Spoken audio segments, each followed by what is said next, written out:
because now I'm used to see a lot of things differently here.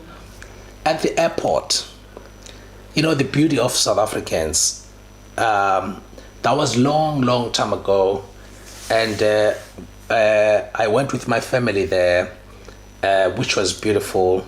The guy from who was helping us at the airport said to me, "Man, are you together?"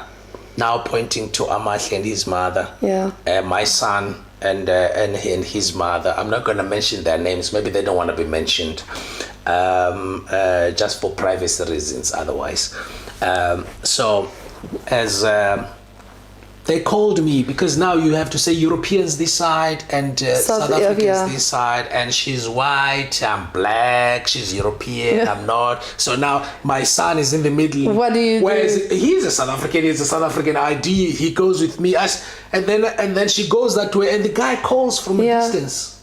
Say, hey, chief. That's why we call each other. Hey, man, no, we don't separate people here. Let her come here. No, really? Yeah. And she came and then we went. But that's something you'll never find in Europe. But we had the same with my husband, because I'm on the South African passport, my husband keeps European passport, and we were standing there. What do? I give my kids to my husband to go to that side. I go, no, come, we all go one side, we pass through one gate, you are one family, doesn't matter the passport. In South Africa? In South Africa. A black or a white man helping you? A black man. Oh, I love black people. Yeah. Oh. No, I love everybody but the black people, man. I don't know, it's like I think that mentality, we need it everywhere. Yeah, I'm absolutely. raising this because I think it's important, because I've traveled, man, and I remember in Spain one time they just stopped me, and other guys, I think was a Mexican or looking a little bit not white as whatever, and then they said, guys, this side. The rest has passed, and then like what the heck is happening?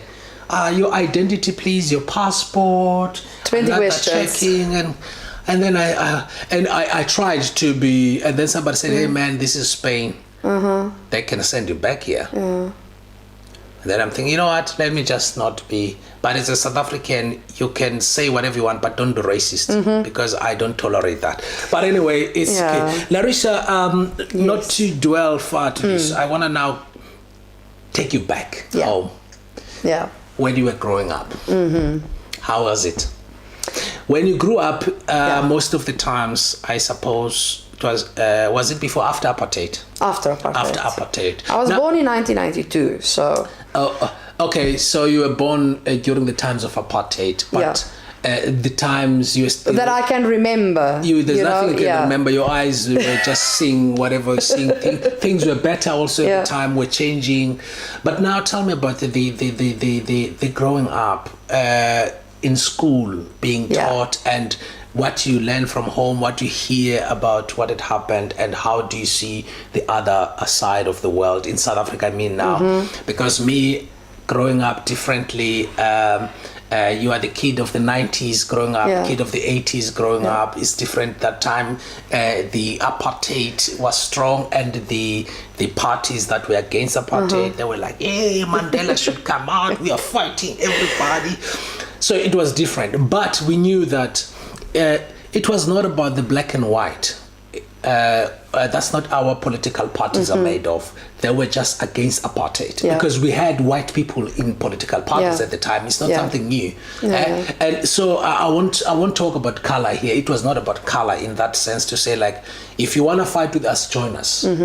But if you were to join, I would assume, and I know because there are documentaries and things that are documented, that there's one documentary, I forgot now who's this guy, but when he joined the ANC, actually it's not a documentary, it was in the podcast of Mark G. If you know Mark G, Jill and Mark G, that's a nice podcast, man. I forgot his name, but he's one of the political veterans of the ANC. He's white, and he's telling his story that in the white communities, his communities, it's like they didn't want him anymore because he was supporting the black people, and the family had to like say, let go of him, and because blah, blah, blah, all this. How was it for you just growing up? Growing up, to be honest, I have no... Maybe, I mean, as a child, children are innocent. They don't know what's going on, you know? So I have no recollection of, you know, apartheid and blacks and whites, and I didn't have that growing up. We had her name was Sina. Sina used to live with us, so Sina did everything, you know. She took us to hobbies, she made dinner for us, she played with us. Sina was our house help. Okay. And black woman, I suppose. Yeah, but Sina lived, she had a little apartment in the back garden. She was always in us, she took care of us. She was part of our family, part of our household. She was always there. So I cannot say that. I don't know. I mean, okay, in school, as I said, I was in the private school. We didn't really have any black friends or, you know, black kids in our school. I wasn't used to that at all. I only knew Sina, and Sina was my everything, you know. She always cooked for us. She was there. She took care of us. She played with us. But as for, you know, being separate and it's not allowed, Excuse me. I cannot say that I remember anything of that at all. There was nothing.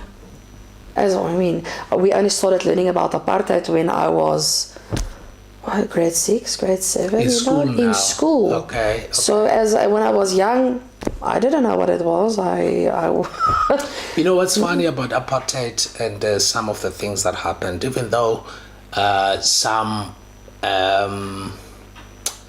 most of white families in South Africa had a maid. Yes. And the maid was black. Yeah. Most of their kids were raised by these black working hard women. Yeah. So I would say as a child, if you were, you would learn to be racist as you are growing up, if you were to be a racist person, because you grow up as a child, you see there's a black woman, there's a white woman here. That's your mom. And there's this one who's always there for you all the time.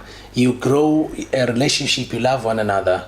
But then, I don't know what were the teachings of other families. Yes, but that was always a very black and white situation, you know. So on the one side, we were taught to have respect for Sina. She raised you, she fed you, she washed your laundry. You have to respect her and be polite. And that's what it was. I think it's normal values that you teach every child. But then on the other side, I would say that's that's how they grew up. It's not their fault. But my grandparents, for example, they were quite racist, you know. So how as a child you get it from both ways. You see the racism, and on the other side you are being taught to have respect and be polite, and you know. So we grow up what we are being taught from, you know, from our parents and how they were raised. And at the end, you know, as a child, it's difficult to fully comprehend the whole situation. Why is it okay to be racist but to be polite to the other person while we are all just human beings? My parents, you can see the change from my grandparents to my parents to me and my sister now. Change, it's happening, you know, it's there. So, and that's very good, because at the end of the day, I just feel like we are all human beings, respect each other, and move on. You know, they are white people, bad people, they do bad stuff. They are black people, they do bad stuff. You know, it's not just one race, one culture that is bad. That is not it. You know, everybody in every country, there's some bad people and they make problems. But how you say it in Afrikaans, we say, kan nie almal onder een kam skeer nie. You understand what I mean? Yeah. We are not all the same, so it doesn't matter the color of your skin to say that you are bad because you have dark skin. That is not it. So I find it very hard to be racist but to be polite to another person. It doesn't match. There's no, it's not logical. When did you notice that they were racist? From what age, you think? And how did you know that was racism? I think, how old was I? I cannot even, maybe like primary school, okay? Like a bit older to understand. Yeah. I mean, because then is it like grade 5, grade 6, that you actually start to learn about apartheid. Yeah. So they teach it in school, and then you realize, black and white, this happened. Then you get the story, and I think then you start to realize what's going on, and I mean it gets more and more the older you get, because then you start to get more information. It's mostly about things they teach in school, and then also what's coming from your parents. Yeah. So I think around grade, well, what are you then, 10 11 years old? Yeah, somewhere there. And what did that do to you when you noticed that? Well, of course you are a child, right? Yeah, of course you are a child, and you want to, it's like you respect your elders. You follow their lead. They show you how to grow up. They project an image, and you follow with it. So I think it's only once I turned 15 or 16 where I got to high school, and it's a mixed high school, and then you are free to form your own opinion. Yes. You are getting to that stage where, I mean, still you respect your parents, but you are also growing up. You can make your own decisions. Yes. And I think that's where it only started for me to realize that is not really the right way. Being racist, it's not okay. And you have to accept everybody. I mean, it's the first time it was a shock for me in the beginning that we sit in a classroom with, I had a colored friend, Regan, and there was 2 black kids in my class, so it was strange to see in the beginning. But I think there we started to form the opinion that it's okay, and it doesn't mean they are bad because they have a different skin color. And you spoke Afrikaans? Ja, dat was een Afrikaanse school, hè? Yes, wait. So, first, our people, they don't know this. Our listeners. Are you Afrikaans or British? Afrikaans. And then we have, I want to come back because I love the way you guys speak Afrikaans, the part and you, and then I guess you were exposed to that. How was it? How is that when you speak Afrikaans? Afrikaans. Well, I mean, my English was, I had good English, but my Afrikaans was amazing. I mean, it's my first language. Now the Afrikaans is getting a bit more difficult with times. No, but I've noticed that the way coloureds speak Afrikaans. I'm not going to talk about... I love it. I love the way they speak Afrikaans. Yeah, I'm not going to talk about the Afrikaans grammar in school. I'm just talking about in the hoods where they grow up, their communities, because you have your own slang then depending where you're from, because the coloured from Cape Town, coloured from Port Elizabeth, Durban, Johannesburg, Pretoria, Rustenburg, Numarop, wherever, they have different accents, but they always have that vibe, the Afrikaans. Always a vibe. I love the vibes. Except for Stanje. Yeah, but I cannot even try. Like, I'm not even close to good to fake the colored Afrikaans. I cannot. I can do the pure Afrikaans. I kan goed Afrikaans praat vir jou. But colored Afrikaans, I love it. Like, it's a vibe. I love it. Yeah. But I cannot. How was your relationship with those? You made friends with them, or you in school, or you were just because you were in the same class. Yeah. And it was nice. And have you ever had then a black or a colored friend that was close to you that you brought home to visit, or it was not allowed? No. Well, I won't say not allowed. I mean, absolutely, my parents, they will welcome anybody into our house. It's not allowed. It's just something I never did. I was friends with these 3, the 2 guys and the girl. I was friends with them in school, in my class.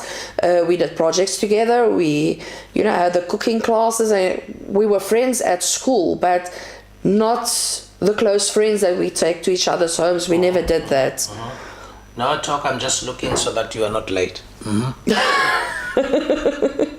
Okay, we're gonna wrap up sooner. But I mean, we were good friends. It's strange in the beginning, but I mean, once you just realize we're all just kids, we are in the same school, we're in the same situation. You become friends, and if your grandmother that you thought was a bit racist at the time, which I don't blame, because I should be careful again about that, because remember, we talk about long time ago, and the way she grew up, it was different. Well, not so much my grandmother, more my grandfather. Your grandfather. But I mean, it's his wife, and it's a whole package. Support, yeah. Okay, let's say the grandparents. Yes. Let's say they were racist. Yeah. If they were here today, what advice would you give them? That maybe you think they didn't understand at the time. Or it could be that also they were the way they are because of how they were brought up and what was instilled in them. Yeah. Because if you instill something to your child or to your children, I'll make an example of this. Because during the times of apartheid, as a black child, you are born, you grow up, you see what's happening. You're going to support your own. Yeah. And that doesn't mean that you wanted to, you saw white people differently. Yeah. You just hated apartheid. That's what we were taught. We hate apartheid. And it was white people who were coming with the apartheid. Yeah. But does that mean all of them were white? No. When we saw some that were the part of it, then it was clear not every white person was racist. So that's why I'm saying this. Where you come from, sometimes that defines your path, but not, you know. But now, if they were here, what advice would you give them?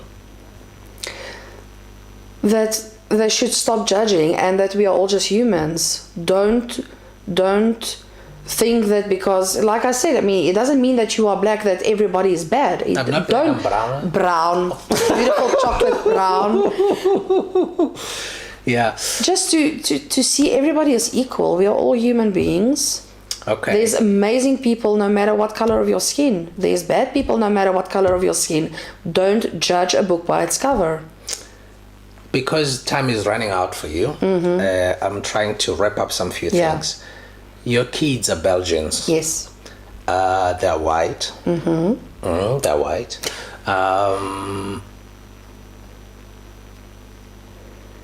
They don't understand our history, the South African history. But you tell them, they see what's happening, it's okay. I'm not going to ask about them. Actually, let me leave that part of your kids.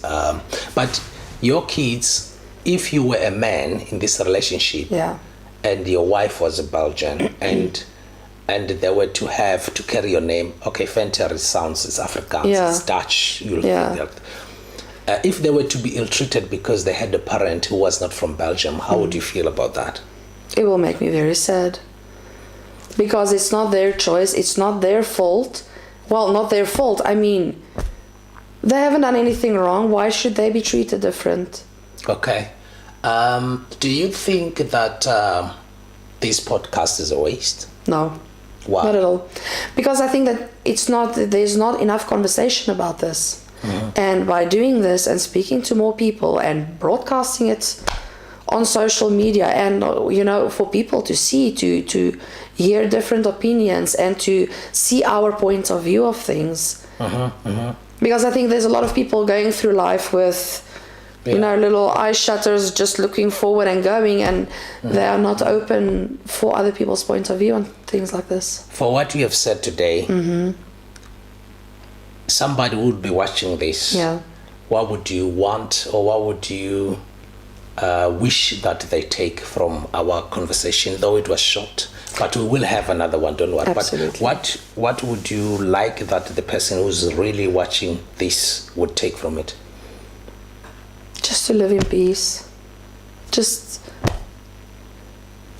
why can people not be peaceful? Why? Well, are you crying? Yeah. Please don't. Come, please don't. I know it's crazy, it's painful, man, because I myself, as I'm doing this, you know, it's I'm not doing this because I don't have anything to do. I'm doing it. No, man. Spread awareness. You cry, man. You have to cry because it's crazy. This thing is real, and when you have people like Donald Trump who think this is a waste of time. I'm saying Donald Trump because I want him to. I hope one day He hears us.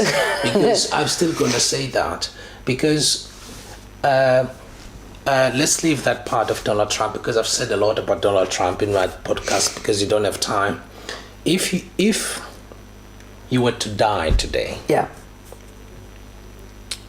from these podcasts or from what you've lived for, from the friends that you made when you were young, the ones you met, they were black and colored or whatever they were, and from your grandmom's side, from your mom's side, you saw the change up to you.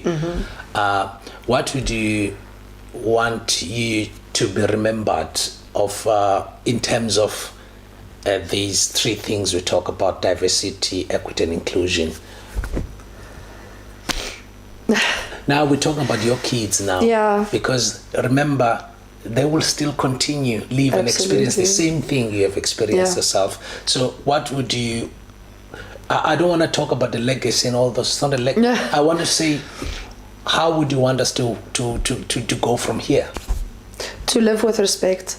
We are all God's creatures. Live with respect everybody, and stop judging. Yeah.